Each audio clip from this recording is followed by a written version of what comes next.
Hello, Peter Vogel. Very warm welcome to you. Peter is a researcher in the field of entrepreneurship and entrepreneur himself. And he's also the author of a book which will be published in April 2015, which is called Generation Jobless, Turning the Youth Unemployment Crisis into Opportunity. Peter will also join us on the 28th of November at the L'Orange Institute, and I fixed up with him this call to learn a bit more about what his views are on the topic. So, Peter, first of all, what is, in your opinion, what are the main drivers of youth unemployment? Yes, so from my perspective, there are many different drivers of youth unemployment as we see it today. There are, from my view, demand-side factors and supply-side factors. From a demand side, there's overall a poor macroeconomic performance that we can observe in many countries that results in a lower aggregate demand for people. We are observing inflexible labor markets and a rise in temporary employment for young people. So the outlook for permanent employment is worse than it was, let's say, 10 years ago. We observe a lot of informal recruiting that takes place, which unfortunately is not accessible to young people because they don't have the right networks yet. And from an employer perspective, they oftentimes have false expectations with regards to what young people should have when they come into the world of work. From a supply side, so from the young people themselves, they also have false expectations from their first job when it comes to salary and what their responsibilities are. We can see that there's a rising youth population in regions such as the Middle East and Northern Africa or Sub-Saharan Africa, which of course puts a lot of demographic pressure on the youth labor market. They oftentimes lack skills and experience when they enter the world of work. We observe an overall academic inflation, so there's a trend towards tertiary education, which means a lot of people are over-educated from an academic perspective. And then obviously there's a mismatch between supply and demand when it comes to skills and expectations. So these are just a few of the examples and drivers that I see that cause the youth unemployment crisis. Okay, thank you very much. So various angles you were just touching, and each of them has a lot of depth, of course. So what are some of the main consequences in case we continue as we are currently doing? Right. So there are also many negative effects and many consequences that we can observe if we continue as it is with high rates of youth unemployment. The effects are on an economic and societal level and on an individual level, of course. From a societal and economic perspective, persisting youth unemployment results in a waste of economic potential. If we do not employ the young people, we literally waste this economic potential. We threaten to undermine social stability. It makes it difficult for young people to break loose from home.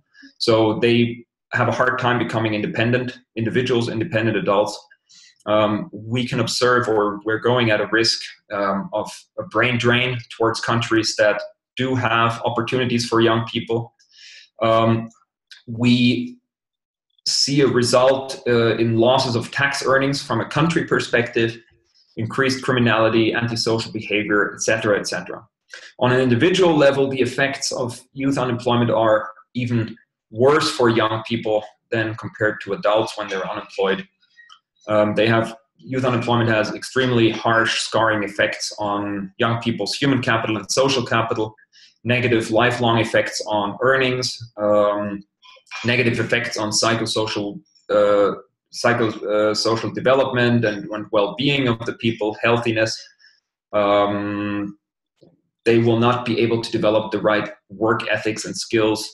They need to go and accept temporary employment.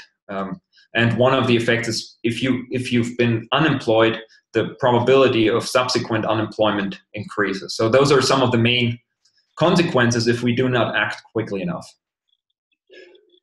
Thank you. And what do you think what can we do to resolve youth unemployment?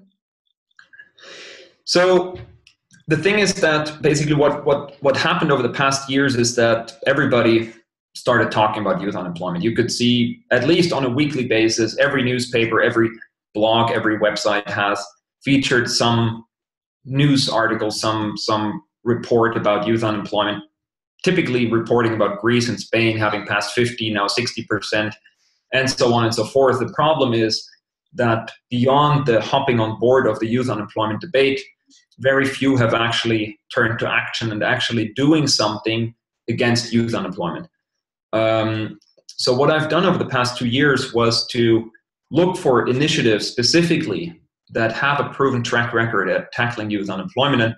And it was quite surprising.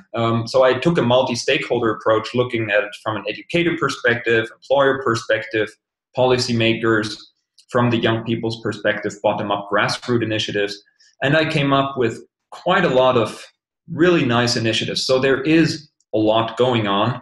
And in fact, that is also the core element of the book Generation Jobless that you mentioned, where all these solutions are featured. And it makes me very hopeful that through this multi-stakeholder approach, from policy side, from changing the education system to equip students with more 21st century skills, promoting entrepreneurship by creating gradual job security schemes, et cetera, et cetera. It would be too difficult now to explain all of them, but in essence, I identified somewhere between 50 and 70 viable and proven solutions to youth unemployment. And if we basically share them, discuss how we can replicate them in other places, I'm indeed hopeful that we can tackle youth unemployment collectively in a multi-stakeholder fashion. Wow, 50 to 70, 50 to 60 angles to tackle this topic. And I'm really looking forward to working on that with you on the 28th of November and the days, weeks, months to come. And thank you very much for joining 28th of November. I see you then, and all the best. Thank you. Look forward to the event. Bye.